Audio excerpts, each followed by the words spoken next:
Hello, friends and lovers. So today I was going to go over two lists that GoodReads came out with. One is the top books of this year so far, and then the other one is the most read books of the year so far. I'm going to go over the romance categories for both of these and tell you whether or not I recommend them, plan to read them, or just give you a little review of how I felt about them. For the top books of the year so far list, there is a romantasy and a romance category, so I will go over both since they should just both be in the romance category, but whatever. So for romantasy, no shocker here, House of Flame and Shadow is on there. I gave this 5 stars. I loved it. I've loved the whole series. I think this is Sarah J. Maas's best books. So yeah, read it if you're going to read Sarah J. Maas. If you're not, you're not. So, we move on. A Fate Inked in Blood is also on the list, and I would recommend this one. I gave this one a 4 out of 5 stars. I really enjoyed the Viking elements of this one, and I felt like the setup to this was interesting, so it keeps you going, and I can't wait for book 2. I need it. Now, the next 2 books I actually haven't read, and this is A Touch of Chaos by A Touch of Chaos by, why can't I say Scarlet? A Touch of Chaos by Scarlet St. Clair. So I have read all of the other books in the series. I just haven't gotten to this one for some reason. I will read them, but I feel like at this point I need to reread them because I want to say I read them in 2021, or 2022. I can't remember which, but it's been a while. I kind of remember what happened, but these really feel like popcorny reads.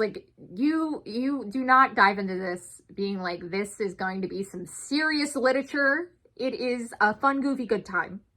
And then we have When the Moon Hatched, and I do really want to read this. I've been hearing great things. I've also been hearing some middle of the road things, so I don't know what the truth is, but I will find out. And I'll let you know. Now on to the romance list. For some reason, my GoodReads says I didn't read this, but I checked my my read books and it's on there. But we have Funny Story by Emily Henry, 5 stars. It's Emily Henry. If you're gonna read Emily Henry, you probably have by now. And if you like Emily Henry, you will read this one. Of course, we have Abby Jimenez's new book, Just for the Summer. I enjoyed this one. It isn't my favorite. I still like the other 2 books, which was Part of Your World and Yours Truly, more. I definitely connected to them more. This one, I don't know what it was, but I just wasn't connecting with this one as strongly as I did the other ones. And then of course we have Bride by Ali Hazelwood. This wouldn't be a romance of the year list if it didn't have Ali Hazelwood on it. I really enjoyed this. It wasn't my favorite book of all time. I do think about it from time to time. It was very enjoyable. It was easy to read and get through. And I feel like it has a really solid romance, and the plot's okay. I don't think anything really jumped out at me about this one, but it was entertaining, and I loved that Ali Hazelwood kind of went in a new direction with this one. And then we have Fangirl Down by Tessa Bailey. This sadly kind of felt middle of the road to me. I'm just it was incredibly horny. Incredibly horny. And I mean, it's a Tessa Bailey. It's gonna be incredibly horny. It's just what she does, I think. Yeah, I enjoyed this as much as you can, a book about golf's biggest fangirl. There's nothing wrong with this book, and I have friends who absolutely adore it. It's just, for me, it didn't have any extra oomph. It didn't have any, additional angst or anything to, really, draw me to it. Not the way that, What Happened One Summer, where, their total polar opposite personalities are kind of what make them so endearing. Where this one is, guy standoffish, girl obsessed with him. And guy eventually also obsessed with her, but I just, it's just not giving. I don't love when a girl is head over heels for a guy. I need him to be obsessed and her to be okay, all right. you know? We have The Rule Book by Sarah Adams, which I have read. I really enjoyed this one. This one was, again, like a 3-star. I think it's a very solid, like, sports romance. It doesn't do anything new or like super interesting. I did like the dyslexia representation in this. Like I felt like that kind of added something new to the story. Go through the hero's journey as he's like figuring out or like learning more about himself, and also realizing that like he isn't like a dumb jock. Like there is like a reason why like school and stuff was hard for him, because he feels like the only thing he's ever been able to give the world is him being good at sports. So I did enjoy that journey, but it just like kind of left some things on the table, kind of a lot like the Tessa Bailey, where I just need like the little extra like angst or like dramatic story, you know, to like really pull me in. This Summer Will Be Different by Carly Fortune. I did soft DNF this, so I started it on audio, but last month was in a giant audio slump. Like nothing worked. Like I'd literally listen to like the first 5 minutes of every audiobook and then return it to the library. So that's what happened with this one. I'm still going to read it, hopefully when I'm just like in the mood for it. Carly Fortune, of course, this is her bread and butter, which is going to be a dramatic relationship by a body of water. So if that interests you, I do it. And then we have, of course, a Christina Lauren on here, The Paradise Problem. I don't know if I'll read this. I've fallen out of Christina Lauren hype. Part of me feels like maybe I will dive back in, but I don't know. I don't feel particularly called at this moment, so we'll see. And then we have A Love Song for Ricky Wilde by Tia Williams. I have friends that absolutely adore this author. I have DNF'd the first book 3 times. I don't know what it is. Like every time I get a little further and I keep just like not feeling like pulled to keep going. I think maybe the issue here is maybe I don't like the narrator of the audiobook, but I don't tend to have like too many issues with narrators on audiobooks, but I think that might be the problem here. So I do want to eventually give it a try physically. But I do think 4 times DNFing a book, like it makes me feel bad, you know? So I'm not like sprinting for that one. So I think that's the last one.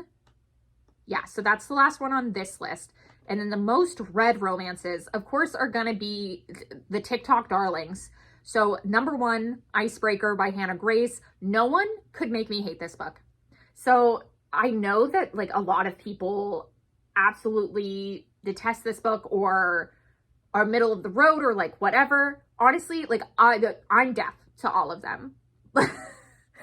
Long story short, this is really a favorite of mine for more sentimental reasons, just more the time in my life that I read this. It made me smile and laugh during a particularly like painful part of my life. And so I just love this book. Like literally I could tear up if I talk about this too much, but yeah, I think there is like room for books that are just rated based on like what they did for you, you know, like they don't have to be absolute pinnacles of like literature in order for them to have like a lifelong impact on you. And I feel like this is a book that's going to stay with me for a very long time because of the time in my life that I read it.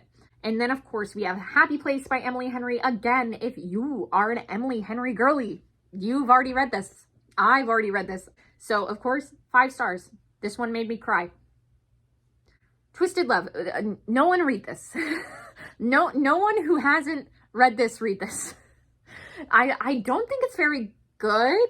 And really the only book I've liked in this series is the second book in this series. And even that, middling, you know? Like, I just don't feel like any of the books in this series are particularly amazing. They're just kind of like middle of the road reads. And I think there is issues with the pacing in every single one of her books I've read so far.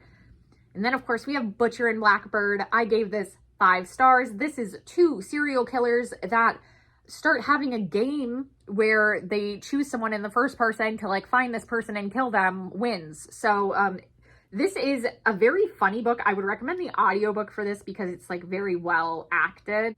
Fuck Joe Arden. Fuck that man. And we have Wildfire by Hannah Grace.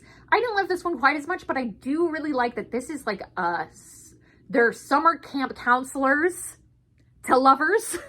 And I think it was just cute. Like it wasn't anything amazing, but you know, it was just a fun, funky, good time. This hero, I remember being like very golden retriever energy, you know? And then we have Love Theoretically by Ali Hazelwood. This is a good Ali Hazelwood. If you're going to read Ali Hazelwood, you've already read Ali Hazelwood, and she's good, you know?